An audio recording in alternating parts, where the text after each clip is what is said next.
নিরাপত্তার জন্য যারা থাকছেন তাদের কাছে বডি ক্যামেরা থাকবেন। এবার আমাদের পরীক্ষায় যে নতুনত্ব এসছে সেটি হলো 9টি বোর্ডের একক প্রশ্ন, যেটা অতীতে ছিল না।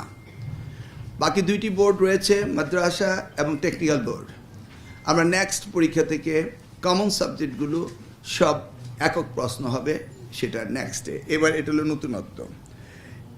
এবার আরেকটি হয়েছে, আমরা পুলিশ প্রশাসনকে অনুরোধ করেছি তারা যে নিরাপত্তার জন্য যারা থাকছেন তাদের কাছে বডি ক্যামেরা থাকবেন এবং আইন শৃঙ্খলা পরিস্থিতির জন্য নিয়ন্ত্রণ থাকে, সেই জন্য আমরা এটা নতুন ইনক্লুড করেছি। লাস্ট এক্সামের সম্পর্কে কিছু সোশ্যাল মিডিয়া বিভ্রান্তিকর নিউজ দিয়েছে, এবার সেই ব্যাপারে সাইবার আইনও হয়েছে। এই ধরনের বিভ্রান্তকর নিউজ যদি কেউ ছড়ায়, সাথে সাথে তাদেরকে আইনের কাছে সোপর্দ করতে হবে এবং সেটাকে বিচার বিশ্লেষণ করে আইনগত ব্যবস্থা নেওয়া হবে এবং কঠিনভাবে নেওয়া হবে, যেন সোশ্যাল মিডিয়াকে মিসইউজ করে পরীক্ষাকে যেন আর বিভ্রান্ত না করতে পারে সেটা। এবার সবচেয়ে বড় সংযোজন হচ্ছে 1980 পাবলিক পরীক্ষা অ্যাক্ট।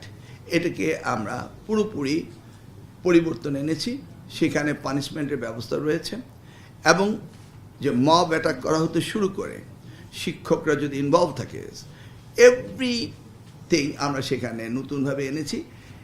সবচেয়ে ভালো যে বিষয়টি সেটি হচ্ছে, আমরা এর আগে যদি কোনো পরীক্ষার রেজাল্ট খারাপ হতো, তারা শুধু ট্যাবুলেশন শিট চেক করতে পারতেন, এর বাইরে কিছুই নয়। এবং আমার সেই 2001 হতে 2006 আমরা দেখেছি অনেক সময় ভিতরে খাতা চেঞ্জ করে ফেলে, উপরে OMR ফর্মটি শুধু থাকে। সেই জন্য এবার আমরা পরীক্ষার খাতা নিরীক্ষণ করা পুনর এক্সামিন করার ব্যবস্থা আমরা এই আইনের মধ্যে রেখেছি।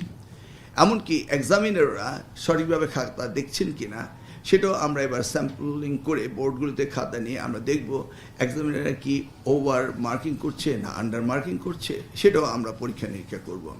একই সাথে এক্সামিনার আমরা বাড়িয়ে দিচ্ছি যেন খাতা দেখার মধ্যে সুন্দর হয়। এই বিষয়গুলো আমরা অতীতের এক্সপেরিয়েন্স থেকে এবার আমরা নতুন ইনক্লুড করছি।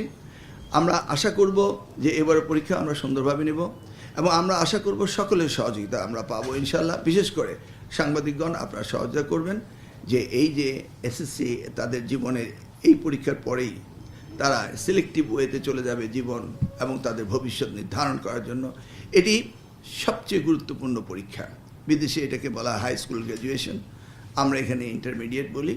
এসএসসি হয় আমাদের, কিন্তু এই হাই স্কুল গ্র্যাজুয়েশন 12 ইয়ার্স, এরপরেই তারা নিজের কর্মজীবনে কি কোথায় যাবে সেই জন্য সেই বিষয়ে তারা লেখাপড়া করবে। এটি একটি গুরুত্বপূর্ণ বিষয়। ইনশাআল্লাহ আপনারা সকলে সহযোগিতা করবেন এবং পরীক্ষা ভালো হবে।